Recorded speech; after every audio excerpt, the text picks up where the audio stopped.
এরপর আমরা চলে যাব আমাদের মূল অনুষ্ঠানে। প্রথমেই আমরা একটা নৃত্য পরিবেশন করব। নৃত্য পরিবেশনায় অনিন্দিতা, রিয়া, বৃষ্টি, পূজা এবং রাশি। নৃত্য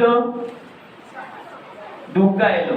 আপনারা একটু দেখুন, ভুল ত্রুটি হলে নিজের বাড়িতে ছেলে মেয়ে মনে করে ক্ষমা করবেন। দেখুন।